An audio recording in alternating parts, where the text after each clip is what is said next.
Hello guys, आपका स्वागत है काइजू नंबर 8 के सेकंड एपिसोड में। जैसा कि लास्ट एपिसोड में हमने देखा कि काउका को फर्स्ट डिवीज़न में शामिल कर लिया गया है और उसे अपनी वर्दीनेस को साबित करना होगा। तो चलिए गाइस, एपिसोड को स्टार्ट करते हैं बिना किसी देरी के। एपिसोड स्टार्ट होता हमें दिखाया जाता है कि यहाँ पे शहर में भूकंप आ चुका है और कई सारी बिल्डिंगें गिरने लगी हैं। तभी लोग नोटिस करते हैं कि शहर के बीच में गड्ढा हो चुका है जिसमें से काइजू बाहर आ रहे हैं। और ये काइजू चींटियों के जैसे दिखते हैं, जिनके कारण लोगों के बीच में भगदड़ मच जाती है और लोग इधर उधर भागने लग जाते हैं। फिर इसके बाद हमें फर्स्ट डिवीज़न का ब्रांच दिखाया जाता है जहाँ पे सभी लोग प्रैक्टिस कर रहे होते हैं। लेकिन काव का एक्स्ट्रा प्रैक्टिस कर रहा होता है, वो भी इसलिए क्योंकि वो अपनी वर्दी में इसको साबित कर सके। अगर वो ऐसा नहीं कर पाया तो उसे मार दिया जाएगा। इसलिए काव का और भी ज़्यादा मेहनत कर रहा है। तभी हम किकोरू को देखते हैं जो कि कैप्टन के पास जा रही होती है। वो इसलिए क्योंकि उसे और भी ज़्यादा चीज़ें सीखनी है, एक्स्ट्रा लेसन चाहिए उसे, क्योंकि वो और भी ज़्यादा ताकतवर बनना चाहती है। लेकिन जैसे ही वो किकोरू कैप्टन का दरवाज़ा खोलती है तो कैप्टन उसके सामने झुके होते हैं और हाथ जोड़ रहे होते हैं, कहते हैं कि मुझे पैसे दे दो, मेरा अकाउंट होल्ड हो चुका है पता नहीं कैसे। तब यहाँ पे किकोरू कहती कि आपने और भी ज़्यादा बॉक्सेस ऑर्डर कर रखे हैं पहले से ही, और तुम्हें शर्म नहीं आती कि अपने ही साथी से पैसे मांग रहे हो। ये सब बकवास बंद करो, मुझे ट्रेन करो। तब यहाँ पे काइजू का अलर्ट बच जाता है और फर्स्ट डिवीज़न को एक काम दिया जाता है। लेकिन कैप्टन यहाँ पे गुस्सा होता है क्योंकि वो पैसे नहीं मांग पाया इन काइजू के कारण। इसके बाद सभी लोग शहर में इधर उधर भागने लग जाते हैं, शेल्टर को ढूंढने लग जाते हैं। लेकिन शेल्टर बहुत जल्दी ही भरते जा रहे थे, इसीलिए लोग रास्ता बदल बदल के जा रहे थे।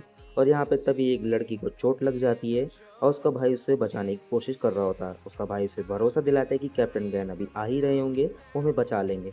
तभी एक काइजू यहाँ पर आ जाता है, उस गाड़ी को हटा देता है और उसका भाई उसे बचाने के लिए सामने खड़ा हो जाता है। और वो अभी भी इसी भरोसे में था कि गैन आएगा। और तभी यहाँ पे जैसे ही काइजू अटैक करने वाला था उसके ऊपर, तभी यहाँ पे कैप्टन गैन आ जाता है और उसे बचा लेता है, जिसको देख के ये दोनों बच्चे हैरान हो जाते हैं। फिर इसके बाद कैप्टन गैन कहता है कि ओए बच्चे, तुमने मेरा नाम में कैप्टन नहीं लगाया, इसलिए तुम्हें सज़ा के तौर पे इंटरनेट पे 10 बारी कैप्टन कूल लिखना पड़ेगा।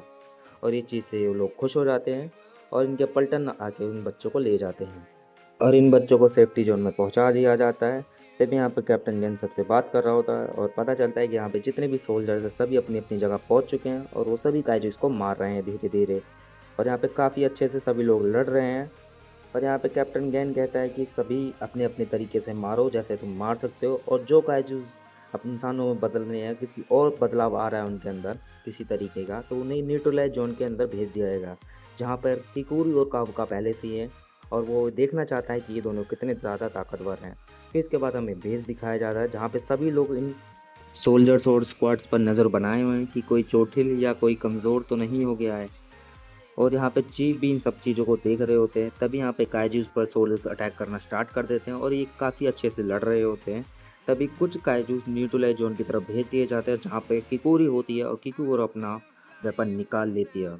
और किकुरी बहुत ही अच्छे से वार करती है और एक ही बार में 3 काइजूस को ख़त्म कर देती है। लेकिन उसको सेटिस्फेक्शन नहीं हो रही थी क्योंकि उसको पता था कि अभी भी मेरे से तेज़ हैं शिशोरी जो वाइस कैप्टन है, और मीना तो मेरे से काफ़ी ज़्यादा तेज़ है। इसीलिए वो अपनी पावर और भी ज़्यादा बढ़ाती है और वो और तेज़ लड़ने की कोशिश करती है और वो लड़ भी पाती है, जिसको देखकर बाकी सोल्जर्स के अंदर भी जोश आता है और वो लोग भी अच्छे से लड़ना स्टार्ट कर देते हैं। और सभी सोल्जर्स एक एक करके सभी काइजूस को ख़त्म करने लग जाते हैं। और यहाँ पे किकुरु फिर भी सबसे ज़्यादा फास्ट होती है, वो सबसे ज़्यादा आगे होती है। और यहाँ पे फिर ईजी कैप्टन गैन को कहता है कि मुझे लगता है कि फर्स्ट ईयर के मुकाबले ये तुमसे ज़्यादा ताकतवर है। लेकिन यहाँ पे फिर कैप्टन गैन कहता है क्या तुम मजाक कर रहे हो, मैं बहुत ज़्यादा ताकतवर था, लेकिन अभी ये सब छोड़ो, मुझे यहाँ पे कुछ गड़बड़ लग रही है। क्योंकि आन टाइप काइजूस बहुत कम सरफेस पर आते हैं, या तो उन्हें कोई टनल खोदते हुए ढूंढ ले तब वो ऊपर आते हैं। लेकिन यहाँ पे तो आन टाइप काइजूस बहुत सारे पहली बार ऊपर आ गए हैं और यहाँ पे कोई चीज़ समझ नहीं आ रही। तब इजी यहाँ पे कहता है कि काइजूस का बिहेवियर चेंज हो चुका है और मुझे इस चीज़ से थर्ड डिवीज़न का बेस याद आने लग गया है।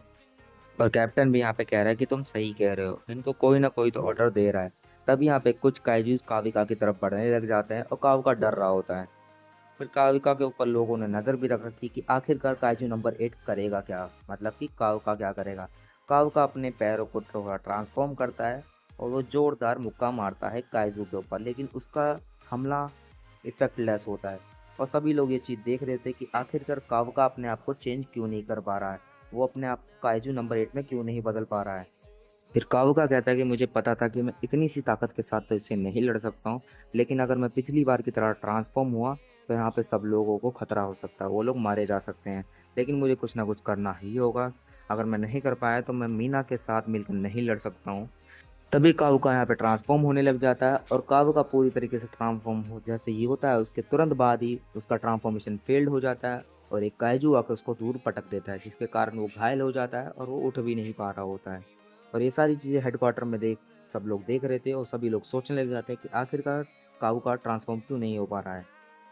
तभी अचानक से काउका के पास एक और काइजू की रीडिंग आने लग जाती है, जो कि काइजू नंबर 8 जितना ही पावरफुल है।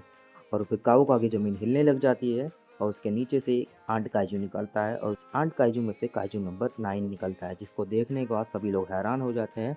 और काइजू नंबर 9 कहता है कि मुझे लगा यहाँ पे काइजू नंबर 8 है, क्योंकि मुझे उसी की ताकत का एहसास हुआ था, लेकिन यहाँ पे तो खुद तुम हो। फिर वो कहता है कहीं तुम ही तो काइजू नंबर 8 नहीं हो, जिसको पता करने के लिए कावका के ऊपर अटैक कर देता है। और कावका अपने आप को बचाने के लिए ट्रांसफॉर्म होने लग जाता है, लेकिन उसका ट्रांसफॉर्मेशन फिर से फेल्ड हो जाता है। तभी कैप्टन गैन यहाँ पे डिसाइड करते हैं कि मुझे काइजू नंबर 8 की जान बचाने जानी होगी। तभी अचानक से कैप्टन गैन के सामने एक और काइजू आ जाता है, और वो काइजू कोई और नहीं, काइजू नंबर 9 ही होता है, जिसको देखने के बाद सब लोग हैरान हो जाते हैं कि आखिरकार दो काइजू नंबर 9 कैसे आ सकते हैं। और काइजू नंबर 9 के आते ही गेम में पूरा बदलाव हो जाता है, लड़ाई एक तरफा हो जाती है, क्योंकि जितने भी काइजू मरे थे वो वापस से जिंदा होने लग जाते हैं। और यहाँ पे सभी लोगों को पता चल जाता है कि ये हमला थर्ड डिवीज़न से भी पावरफुल होने वाला है। तभी यहाँ पे काइजू नंबर 9 काइजू नंबर 8 की तरफ बढ़ने लग जाता है, डिसाइड करता है कि मैं तुम्हें मार दूंगा और तुम्हारी पावर को अब हासिल कर लूंगा। तभी काइजू नंबर 8 को बचाने के लिए उसकी टीम आगे बढ़ती है, लेकिन वो उन्हें भी मार देता है। और काओका दोबारा से ट्रांसफॉर्म होने की कोशिश में लग जाता है, लेकिन वो दोबारा से फेल हो जाता है। तभी काइजू नंबर 9 इसके ऊपर अटैक कर देता है, जिसके कारण वो दूर जाके गिरता है। और इसाओ ये सारी चीज़ें देख रहा होता है। इसाओ को उसका वाइस चीफ कहता है कि तुम उसको बचाने के लिए नहीं जाओगे काइजू नंबर 8 को, क्योंकि जब भी तुम अपने वेपन का इस्तेमाल करते हो तुम्हारी ताकत तो बढ़ जाती है, लेकिन तुम्हारी लाइफ घटती चली जाती है। और उस वेपन को तुमने पिछली बार भी इस्तेमाल करा है, और इस बार तुम इसको इस्तेमाल करोगे तो मारे जा सकते हो, इसीलिए तुम उसे बचाने के लिए नहीं जाओगे। तभी यहाँ पे काइजू नंबर 9 काउका के ऊपर अटैक करने के लिए तैयार हो जाता है, लेकिन तभी यहाँ पे किकुरु आ जाती है और उसे बीच में से काट देती है। लेकिन यहाँ पे काइजू नंबर 9 दोबारा से जुड़ जाता है, और काइजू नंबर 9 किकुरु से कहता है कि आखिरकार तुम कौन हो। और यहाँ पे किकुरु कहती है कि तुम्हें मेरे नाम से कोई मतलब नहीं होने चाहिए, क्योंकि तुम अब मरने ही वाले हो। और यहाँ पे दूसरी तरफ जो दूसरा काइजू नंबर 9 होता है वो कैप्टन गैन से कहता है कि मुझे काइजू नंबर 8 को मारने जाना है। तभी कैप्टन गैन कहते हैं कि तुम अभी नहीं मार सकते हो उसे, क्योंकि वो मेरा एक ऑफिसर है और मैं यहाँ का कैप्टन हूँ, इसीलिए तुम उसको मार नहीं सकते हो। तभी यहाँ पे काइजू नंबर 9 कैन के ऊपर अटैक कर देता है, लेकिन कैन उससे बच जाता है। तो काइजू नंबर 9 कैप्टन गैन से कहता है क्या तुम काइजू नंबर 8 से भी पावरफुल हो। तभी यहाँ पे कैप्टन गैन गुस्सा हो जाता है, जिसके कारण वो उसके ऊपर अटैक कर देता है, और कैप्टन गैन भी उसे पूरी तरीके से फाड़ देते हैं। और इसके बाद यहाँ पे फिर ईसाओ को दिखाया जाता है, और ईसाई कहता है कि ये लड़ाई नेक्स्ट जनरेशन की है और ये इन्हें खुद ही जीतनी पड़ेगी, इन्हें अपनी वर्दीनेस को साबित करना ही होगा। जिसके बाद ये एपिसोड यहीं पे ख़त्म हो जाता है। और गाइज नेक्स्ट एपिसोड बहुत ज़्यादा मस्त होने वाला है, क्योंकि जिन्होंने मांगा पढ़ रखी है उन्हें पता है कि नेक्स्ट एपिसोड में क्या होने वाला है, क्योंकि नेक्स्ट एपिसोड एकदम मस्त होने वाला है। तो चलिए गाइज मिलते हैं नेक्स्ट एपिसोड में। अभी के लिए बस इतना ही। चैनल को सब्सक्राइब कर दे, बेल आइकन प्रेस कर दे, जिससे हमारी आने वाली हर वीडियो आपके पास सबसे पहले पहुँचे। तो गाइज मिलते हैं नेक्स्ट वीडियो में। अभी के लिए गुड बाय।